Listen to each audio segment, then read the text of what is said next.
Welcome guys. Sa video na ito, papakita ko sa inyo kung paano i-change oil ang differential ng Mitsubishi Montero Sports. Pero bago tayo magpatuloy guys, paki-subscribe, then hit the bell icon para ma-notify ka sa susunod na videos.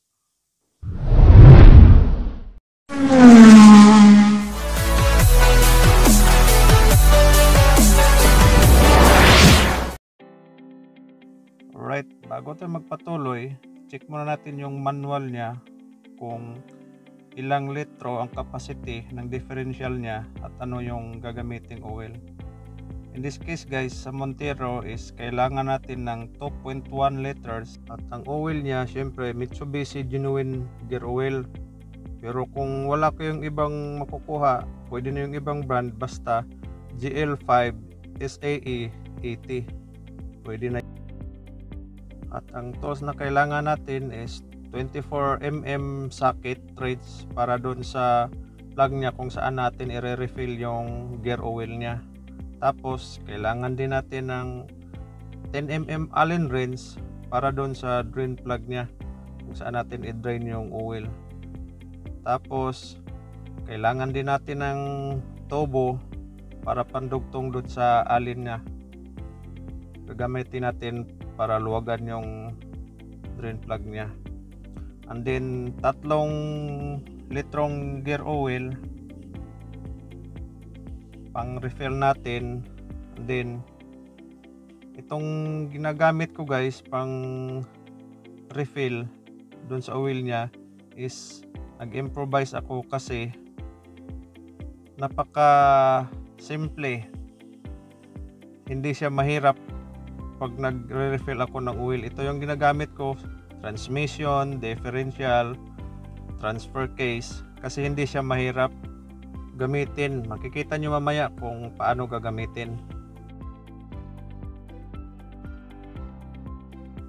Una, luwagan natin yung drain plug gamit yung 10mm Allen wrench, and then gamitan din natin ng extension na turbo kasi medyo kailangan ng pwersa para mabuksan ang drain plug.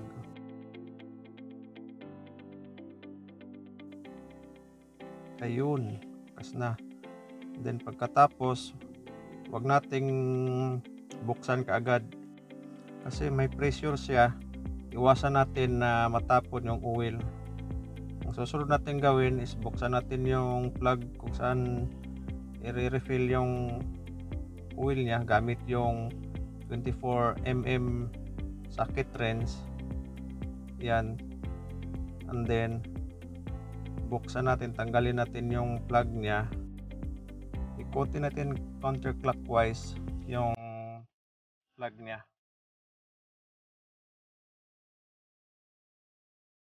and then pag sumingaw na yung pressure, buksan natin yung drain plug counterclockwise din, ikutin natin counterclockwise,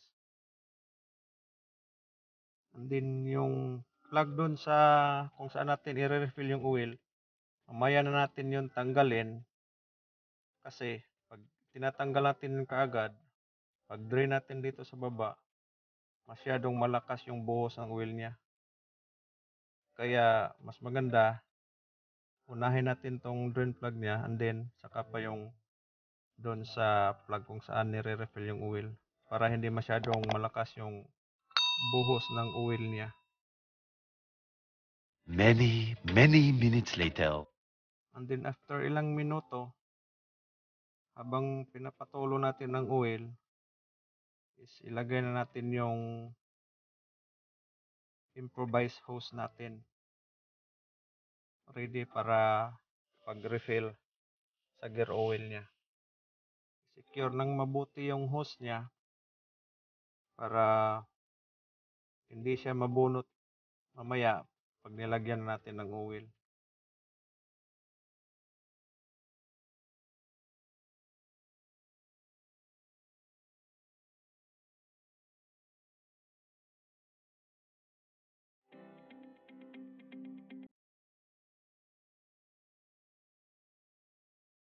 Kailangan yung ginagamit nating pang refill is tingnan mabuti kung malinis ba. Dapat walang mga mga foreign object or mga dumi. Pagkatapos nating i-check, bago natin ikabit yung drain plug niya, tingnan muna natin yung i-check muna natin yung washer ng drain plug niya. Kung may damage o wala, para iwas leaking sa oil. Tapos ang paraan natin sa pagkabit ng drain plug is dapat kamay muna natin ang gagamitin. Ikutin siya hanggang didikit yung plug sa mismong differential, saka pa natin gagamitan ng Allen wrench para iwas loose thread sa plug.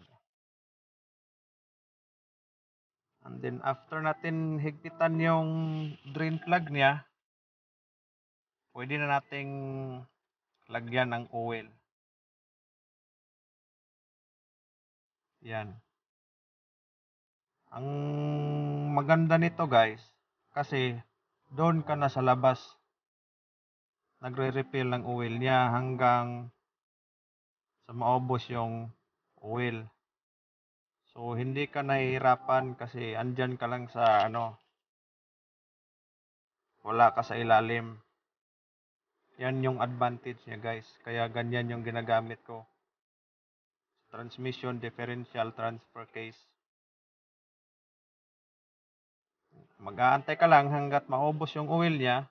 And then, pag ubos na, doon ka palang babalik sa ilalim para ikabit yung plug niya. So, mas relax. So, pag katapos nating i-refill yung 2.1 liters niya na gear oil, takpan na natin yung plug. Ganon din, i-check natin yung washer niya kung may tupi or damage para iwas sa leak ng oil. Katulad din sa kabila, kabit muna natin gamit yung ating kamay. Huwag natin gamitan ng tools habang hindi nakadikit yung washer niya doon sa differential para iwas din sa loose thread. Ayan guys, sana may natutunan kayo sa video na ito. Paki-like, subscribe, and then hit the bell icon para ma-notify ka sa susunod kong videos.